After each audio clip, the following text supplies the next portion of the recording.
In 1983, on a freezing highway in South Dakota, a broke mechanic pulled over to help four kids in a dying van. He fixed their engine. He refused their money. They promised, "One day, we'll come back for you." He never believed them. Fast forward 25 years, there's a knock on his tiny apartment door. He opens it, and standing there are four millionaires in designer suits. "Walter Briggs," one of them says, "Do you remember us?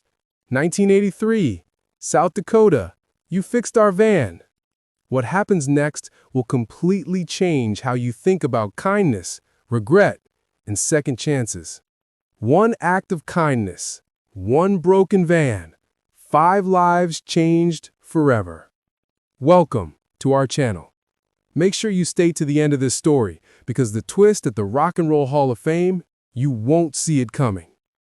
If you love powerful, true-style stories about ordinary people whose lives flip in the most unexpected ways, hit subscribe and tap the like button so YouTube knows to show you more.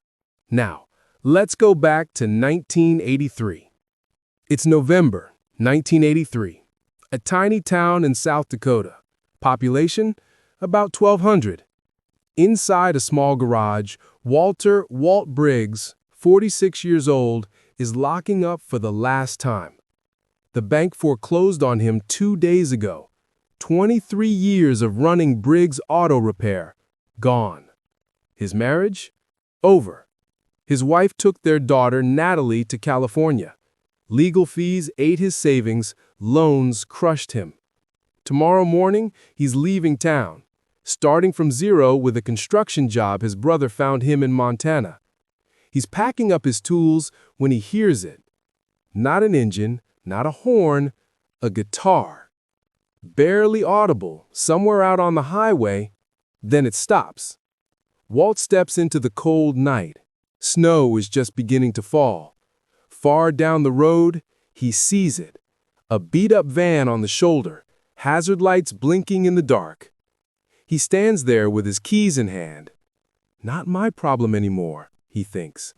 I'm leaving in 6 hours. I don't owe anybody anything. But that guitar, that sound of someone playing to keep their dream alive while everything falls apart. He knows that feeling. Because once upon a time, Walt was the one chasing the music. Years ago, Walt wasn't a mechanic. He was a guitarist in a band that almost made it. They had a shot at a record deal in Chicago. But then his girlfriend got pregnant. Life got real. Bills appeared. He chose the safe road. Married, opened the garage, put the guitar away. He told himself he was doing the right thing, the grown-up thing. Maybe he was, but the what if never stopped following him. And tonight, hearing that lonely guitar out on the highway, he feels it again. Someone out there is trying to get to their Chicago.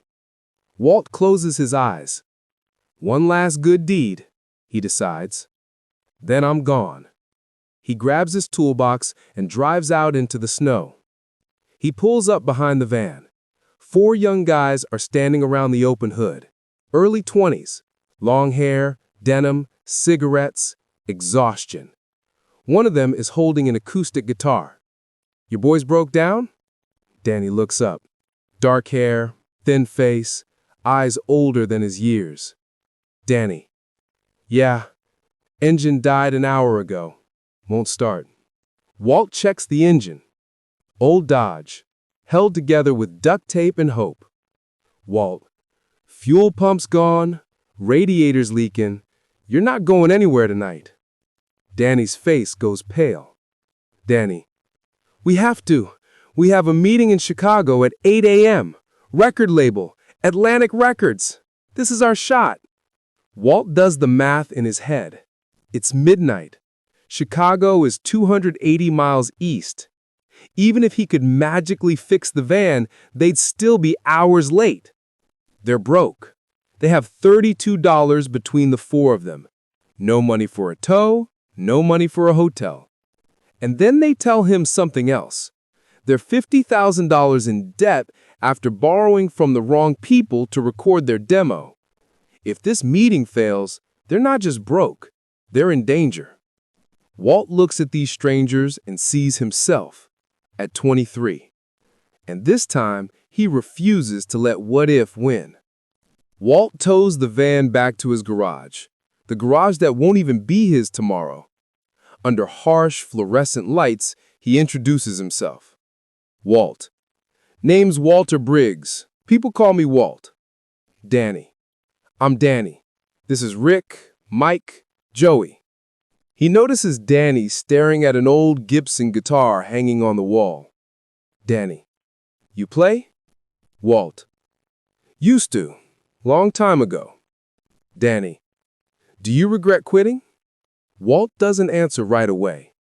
Instead, he keeps working, checking lines, tracing wires. Finally, he mutters, Walt, every single day. He works all night. By 2 a.m., he's patched the radiator and prepped for the new fuel pump, but the math doesn't work. Parts store doesn't open until 7. The install will take hours. Even if he finishes quickly, they'd reach Chicago late afternoon, 8 hours late for their only shot. Danny sits on the cold floor, guitar in his lap. Danny, we're not going to make it, are we? Walt, not in this van. They talk about renting a car. The nearest rental is 50 miles away. $32 in their pockets. No chance. The room goes silent. Then Walt remembers something. Walt's brother lives in Minnesota. He just happens to be driving through Chicago in the morning on his way to a job in Montana. Walt, if I call him now, he might pick you up, get you there on time. I'll fix your van while you're gone. You pick it up on the way back. Rick, why would you do that? You don't even know us. Walt looks at his dusty guitar on the wall, at the life he could have had. Walt, because 23 years ago, I had a chance to go to Chicago too. I didn't take it. I've wondered about it every day since. You're getting yours. I'm not letting you miss it. He calls his brother. It takes some convincing, but at 5 a.m. the pickup truck arrives. The band tries to hand Walt their last $32. Walt, keep it. You'll need it for food. Just don't waste this shot.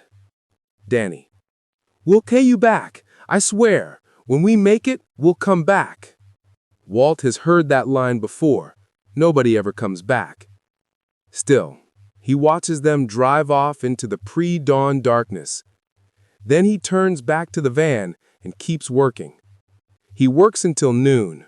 New fuel pump, radiator fixed, oil changed, everything checked.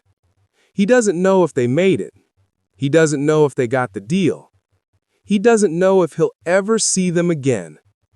Then around 4 p.m., he hears it. The sound of that same van, but this time the engine is running smooth. They roll back into the garage, grinning like absolute idiots.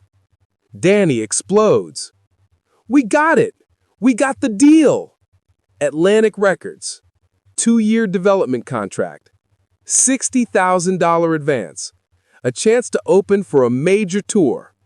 They're not just saved, they're launched. Danny shoves him a thick roll of cash, more than the repair cost. Walt stares at the money, then shakes his head. Walt, keep it. You're gonna need every dollar. They argue. He refuses. Finally, Danny offers something else. He hands Walt a cassette, their demo tape. Danny, when you hear us on the radio someday, you'll know you were part of it. Walt takes the tape.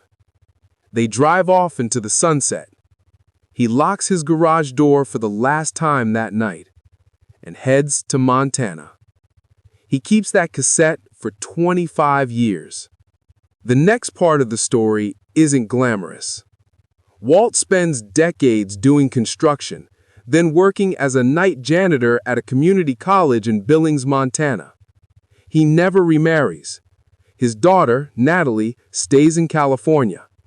His ex-wife twisted the story, makes it look like Walt abandoned them. By the time Walt tries to reach out, Natalie wants nothing to do with him. He lives alone in a tiny studio apartment. The cassette sits in a shoebox under his bed. He listens to it once, and then puts it away because it hurts too much. Over the years, he occasionally sees the band on TV. He hears their songs on the radio.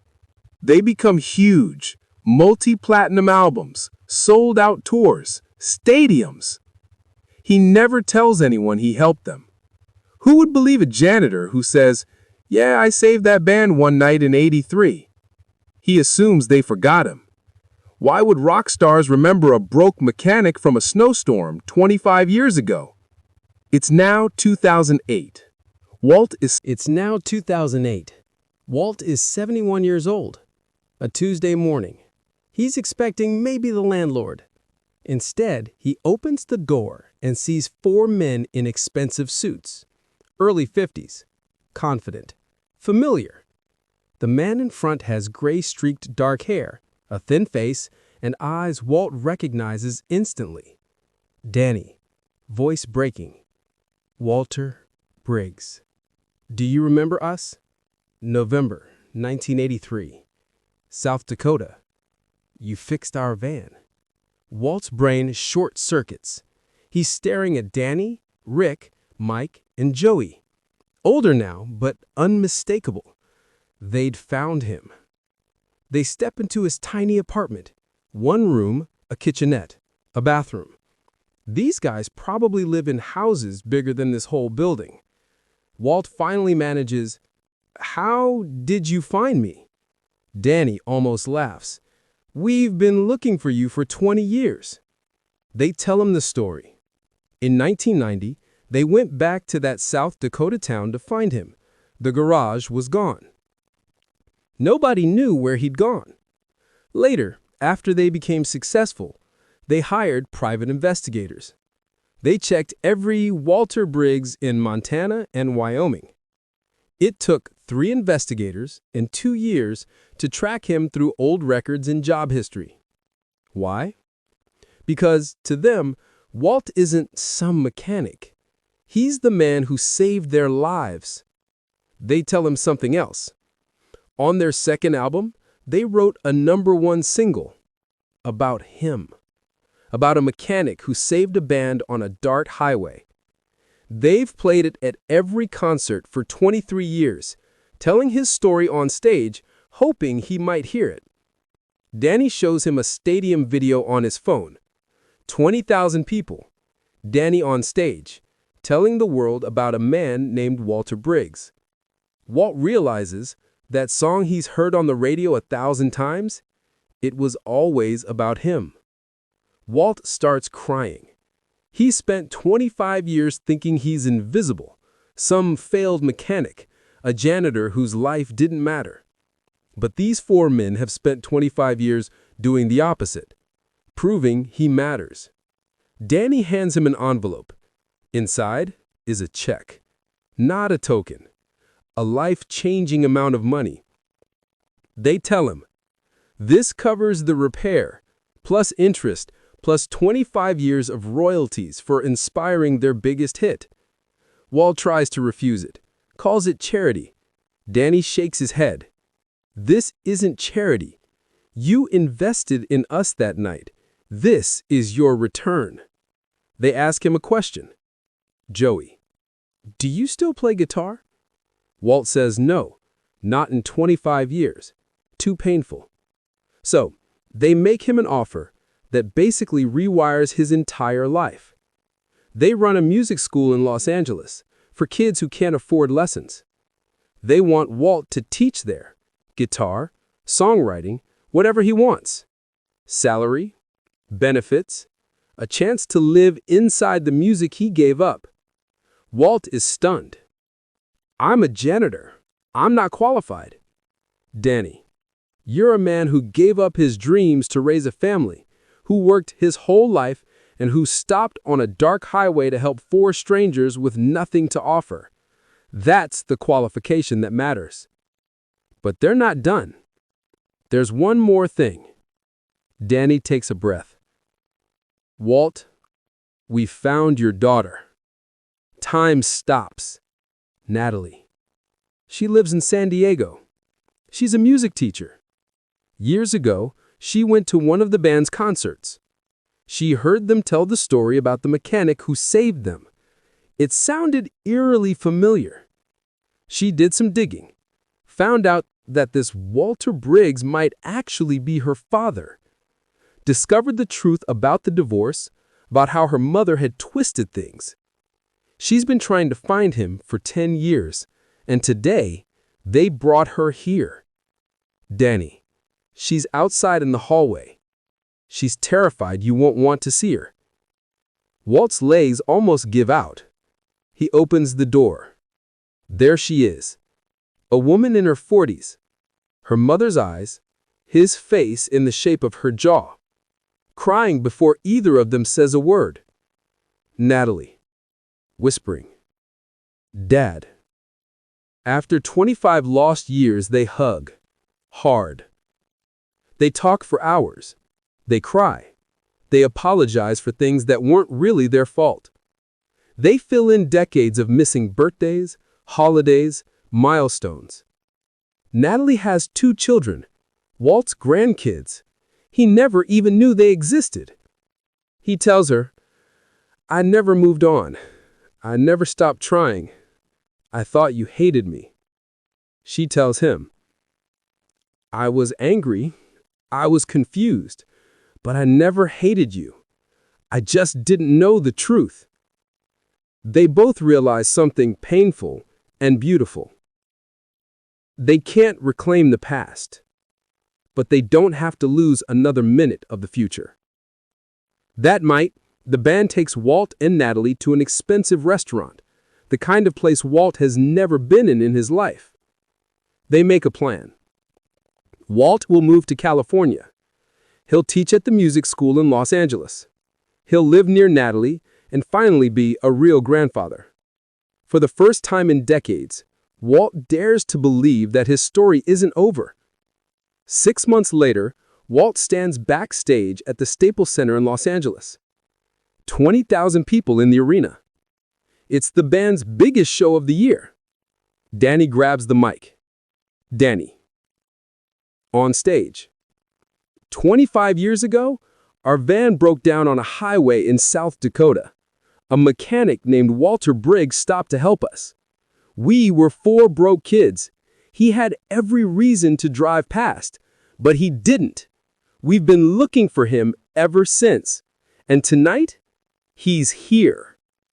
The crowd goes wild. Walt walks out shaking. Danny hands him an acoustic guitar. Not just any guitar. They tracked down Walt's old Gibson from that garage in South Dakota, bought it at an estate sale, restored it. It's his again. Danny, it's time to play. Walt's hands tremble as he strums. He misses notes. His timing is off. But it doesn't matter. He's playing guitar for the first time in 25 years in front of 20,000 people on a song written about him. In the front row, Natalie is crying.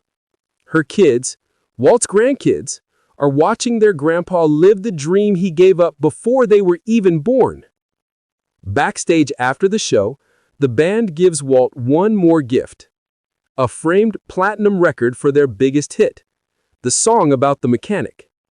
On the plaque, Walter Briggs, thank you for believing in us when nobody else did. They tell him, this is your platinum record too. That song does not exist without you. Walt moves to San Diego. He teaches at the music school. He tells kids his story. It's never too late. Sometimes dreams take 25 years to find you again, but if you really love something, it waits. 2 years later, the band is inducted into the Rock and Roll Hall of Fame. They insist Walt sits in the audience with his daughter and grandkids.